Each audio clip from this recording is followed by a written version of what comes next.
रामपुर नाम के एक खूबसूरत गांव में ज्यादातर लोग खेती बाड़ी करते थे या फिर जंगल से लकड़ियां लाकर अपना गुजारा करते थे। गांव के किनारे एक छोटा सा घर था जिसमें लकड़हारा रामकरिशन अपनी बीवी सीमा और बेटे के साथ रहता था। रामकरिशन एक मेहनती इंसान था, लेकिन किस्मत इसका साथ नहीं देती थी। जब भी वो जंगल में लकड़ियां काटने जाता, इसे अपनी मर्जी की लकड़ी नहीं मिलती थी। एक सुबह वो अपनी पुरानी और जंग आलूद कुल्हाड़ी कंधे पर रखे खाली पेट जंगल की तरफ निकल पड़ा। रास्ते में वो सोच रहा था, आज मैं थोड़ा जल्दी निकला हूँ, शायद इस बार अच्छी लकड़ियां मिल जाएं। कई दिनों से खाली हाथ लूट रहा हूँ। जब बच्चों की आंखों में उम्मीद देखता हूँ तो दिल टूट सा जाता है। जंगल में पहुंचकर रामकरिशन इधर अलिफादेर भटकता रहा, मगर हर जगह वही हाल था। कहीं लकड़ियां गीली थीं और कहीं पहले ही कोई काट कर जा चुका था। महेश बोला, अरे रामकरिशन भाई, जंगल किसी के बाप का नहीं होता। जो पहले आता है वही ज्यादा पाता है। तुम तो रोज देर से आते हो, फिर शिकायत कैसी? मेहनत करने वाला हमेशा जीतता है और सुस्त आदमी हमेशा खाली हाथ लूटता है। देखो ना, मैं सुबह सवेरे निकलता हूँ तो शाम तक इतना गट्ठा इकट्ठा कर लेता हूँ कि बेचने पर अच्छे पैसे मिल जाते हैं। तुम भी अगर वक्त पर निकलो तो किस्मत जरूर बदल जाएगी। ये कहकर महेश वहां से चला गया और रामकरिशन भी कुछ देर जंगल में इधर अलिफादेर भटकने के बाद खाली हाथ घर की तरफ लौट आया। घर में इसकी बीवी सीमा और बेटा राजू उसका इंतजार कर रहे थे। घर पहुंचते ही रामकरिशन की बीवी ने इसकी तरफ देखकर सीमा ने कहा, आ गए आप? आज फिर खाली हाथ लूटे? इसका मतलब आज भी कुछ नहीं मिला। ऐसे कब तक काम चलेगा? घर में तो राशन भी खत्म होने वाला है। अगर यही हाल रहा तो हम गुजारा कैसे करेंगे? रामकरिशन बोला, क्या करूं सीमा, ना लकड़ियां मिले ना उम्मीद। एक भी ऐसा दरख्त नहीं मिला जिसकी लकड़ी काट सको। जंगल भी जैसे मेरा साथ छोड़ चुका है।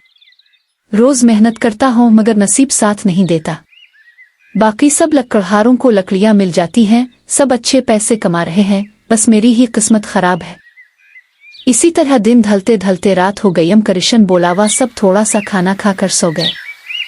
अगले दिन रामकरिशन पहले से भी ज्यादा जल्दी उठा और कुल्हाड़ी पकड़कर जंगल की तरफ निकल पड़ा। रास्ते में वो सोच रहा था, आज कोई मुझसे पहले नहीं पहुंचेगा। आज मैं बहुत सारी लकड़ियां काट कर ले आऊंगा। आज तो लकड़ियों की कमी नहीं होगी। लेकिन जब वो जंगल पहुंचा तो वहां भी वही हाल था।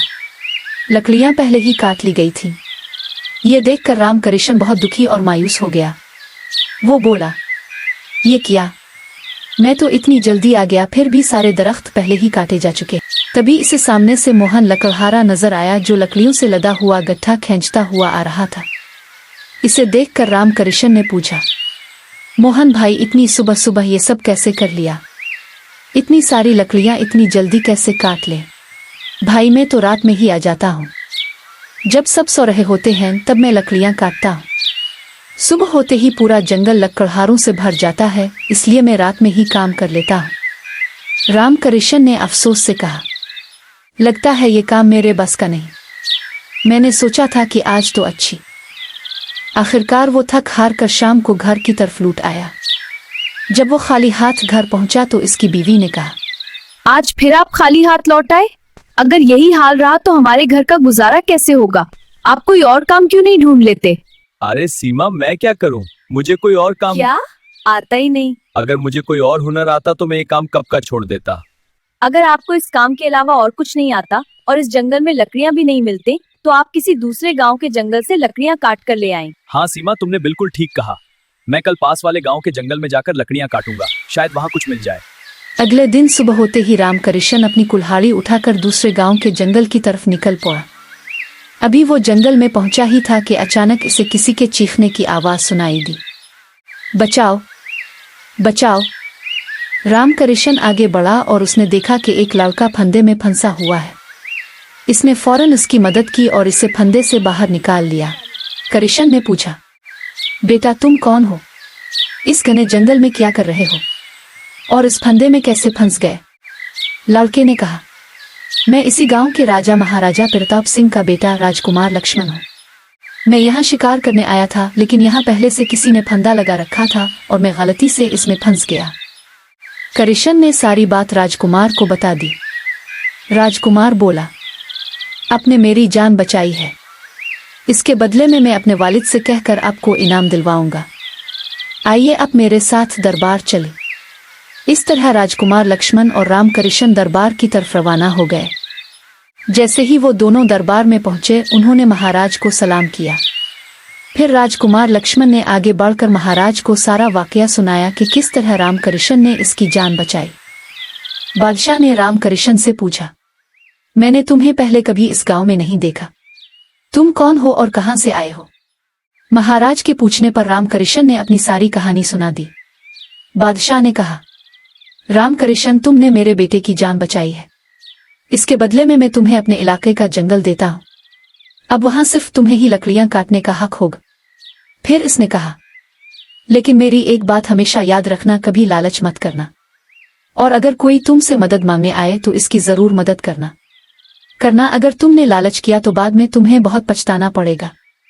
रामकृष्ण ने कहा, ठीक है महाराज, मैं कभी लालच नहीं करूंगा और हमेशा जरूरतमंद की मदद करूंगा। मैं आपका बहुत शुक्रगुजार हूं। कहकर रामकृष्ण दरबार से बाहर आया और महाराज के बताए हुए जंगल की तरफ रवाना हो गया। जंगल में पहुंचकर वो बोला, वाह, कितना खूबसूरत और पुरसुकून जंगल है। चारों तरफ ऊंचे, मजबूत और सीधे खड़े दरख्त हैं। उनसे तो बहुत लकड़ी मिलेगी।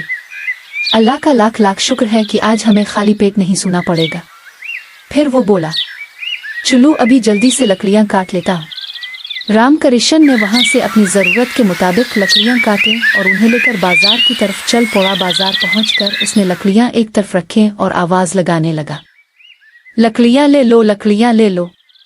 कुछ ही देर में इसकी सारी लकड़ियां बिक गईं। इसने बाजार से खाने का सामान खरीदा और घर की तरफ रवाना हो गया। ये सुनकर रामकृष्ण ने अपनी बीवी को सारा वाकया सुनाया कि किस तरह इसने एक राजकुमार की जान बचाई और उसके बदले में महाराज ने इसे पूरा जंगल दे दिया। सीमा खुश होकर बोली, ये तो वाकई बहुत अच्छी बात है, अब हमें कभी भूखा नहीं सोना पड़ेगा। इसी तरह रामकृष्ण बादशाह के दिए हुए जंगल से लकड़ियां काटता और उन्हें बाजार ले जाकर बेचता, जिससे इसे अच्छी कमाई होने लगी। एक दिन उसने सोचा, अगर मैं इन लकड़ियों को जलाकर कोयला बना लूं तो ज्यादा कीमत मिलेगी। बाजार में कोयले की बहुत मांग है, इससे मुझे अच्छा मुनाफा होगा। फिर किया था, रामकृष्ण ने अगले ही दिन से ये काम शुरू कर दिया। वो रोज जंगल से लकड़ियां काट कर लाता, उन्हें अच्छी तरह जलाकर कोयला तैयार करता और बाजार में बेच देता। आहिस्ता आहिस्ता इसका कोयला बहुत मशहूर हो गया और गांव के ताजिरों में इसके कोयले की खूब चर्चा होने लगी। कृष्ण ने खुश होकर कहा, देखा सीमा, मेरा कोयला बनाने का ये ख्याल कितना कामयाब हुआ।